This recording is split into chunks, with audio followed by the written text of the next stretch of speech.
Hey everybody, Trevor Noah here. It's now day 8 of being locked in the house, aka social distancing. Oh, and here's a fun tip I learned today.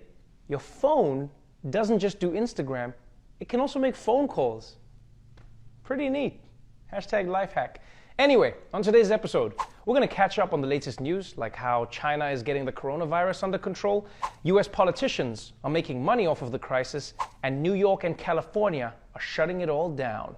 So, let's get into another episode of the Daily Social Distancing Show. From Trevor's couch in New York City to your couch somewhere in the world, this is the Daily Social Distancing Show with Trevor Noah. All right, let's kick it off with the good news first. China has reported its second day of no new coronavirus infections. All of this thanks to extreme social distancing. Yeah, they've also reported that they now have 0 cases of having to make small talk with annoying people. So 2 reasons to keep social distancing alive. And for those people who are complaining that social distancing is so boring, here's a tip. Here's a tip, guys. This is a great time to grab that book you've been meaning to read for 2 years, and then use it as a pillow to nap. Yeah, naps kill time. You won't notice it. In other good news, researchers in France say that a combination of anti-malarial drugs and antibiotics could prove effective in treating the virus. And they're not the only ones experimenting with combinations. In fact, parents stuck at home with their kids have found that a combination of Peppa Pig and red wine gives them 20 minutes of happy time. Whereas black grandmothers have stuck with their tried and tested combination of Vicks VapoRub and Jesus. Just pray, Trevor, just pray.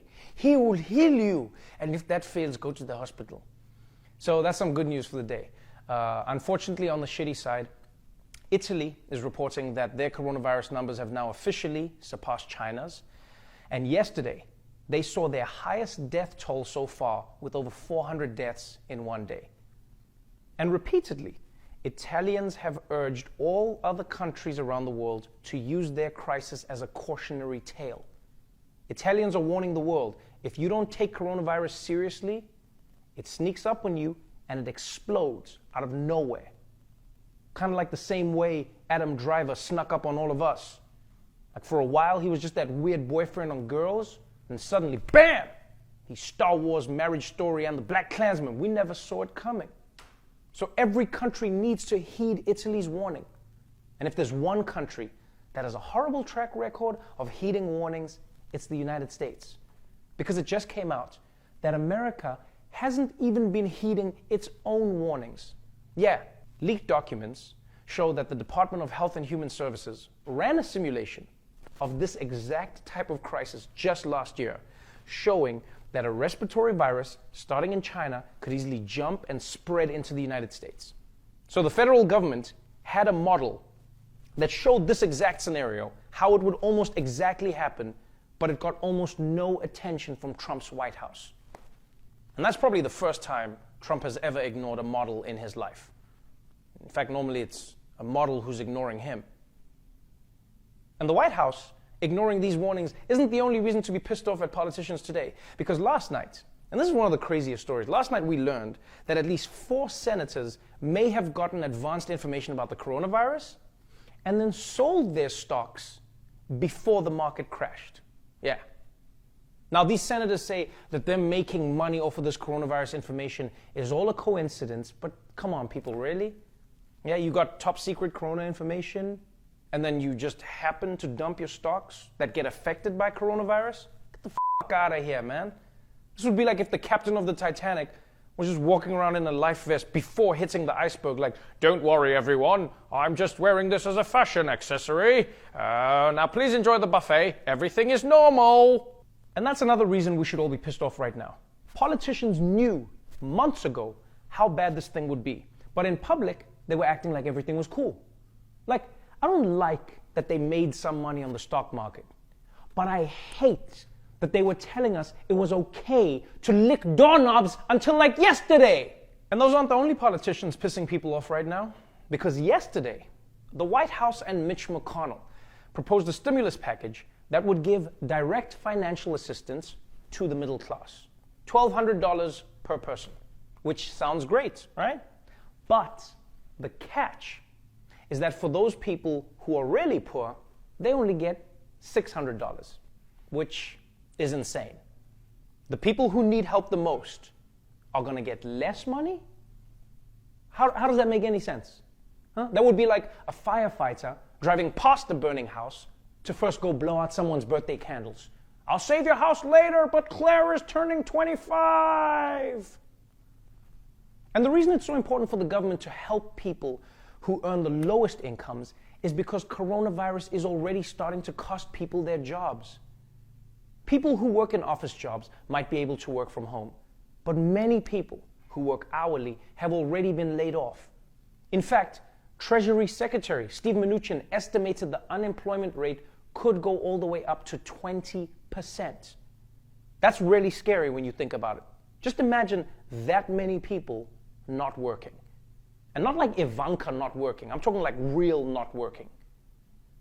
Now, one good piece of policy news that came out today is that the IRS announced the annual tax filing deadline will be delayed for 3 months, from April 15th to July 15th.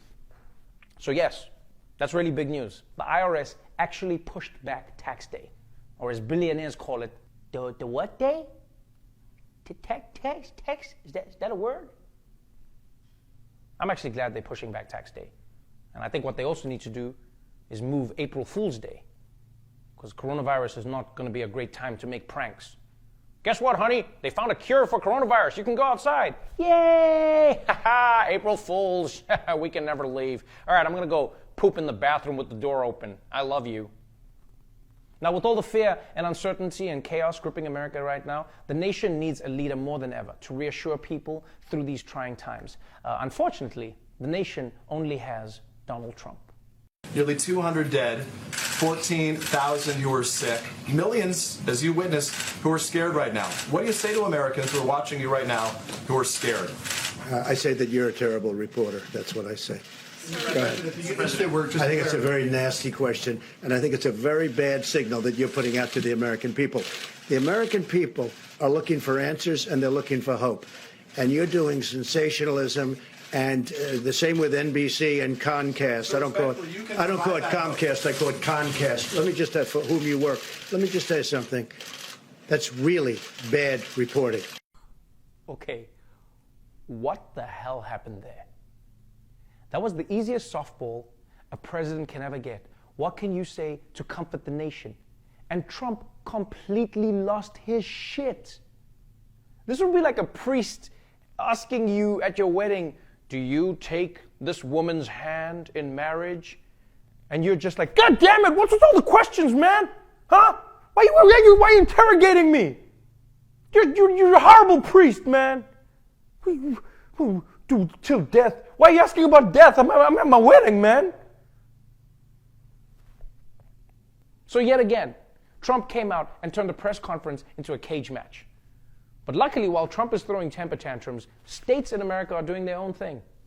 In New York, Governor Cuomo today ordered all non-essential workers across the state to stay home. And yesterday, the governor of California issued a shelter-in-place order for his state. Now, people in California can still leave their house, but they can only leave to perform necessary activities or run essential businesses. And according to the official guidelines, essential businesses can include things like grocery stores, pharmacies, gas stations, and this is a real one, marijuana dispensaries. Marijuana dispensaries can stay open. And I totally agree with that. Because if there was ever a time where people need access to marijuana, this is it. Like, forget about washing your hands for 20 seconds. If people are high, they'll wash their hands for 20 minutes. Just be like, dude, this is like bubble bath for my fingers, man. And also, weed calms people down. And that's what we all need. Because right now, everyone's in the supermarket acting like they're Samuel L. Jackson. I'm gonna need the toilet paper, motherfucker! But with weed, we'd all be in the aisles walking around like Matthew McConaughey, just like, all right. Why don't you take one and I'll take the other number.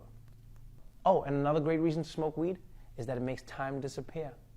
Like one time, I had some really strong weed that I smoked at 2 p.m. on a Monday, and then it was October.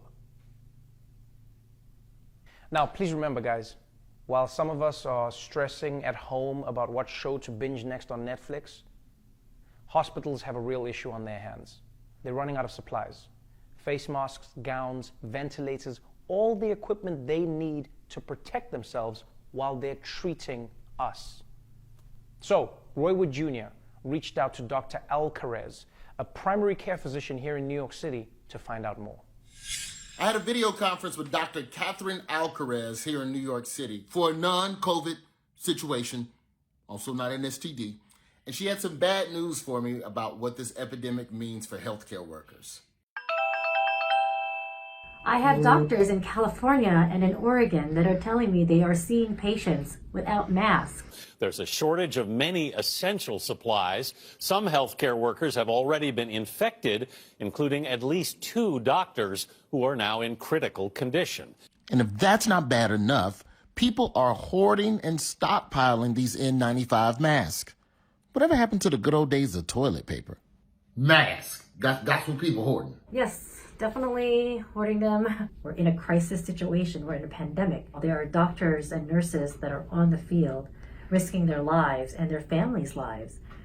Then they need those masks. But Dr. Alcaraz has a solution for these mask hoarders. If there are masks in the country just sitting there waiting for somebody to profit, I think as a punishment, their stock should be donated to the people that need them the most. So we should trick them into thinking we're going to pay $100 for a mask. And then they show up to sell us the mask. We whack them over the head with a baseball bat, and then we take them.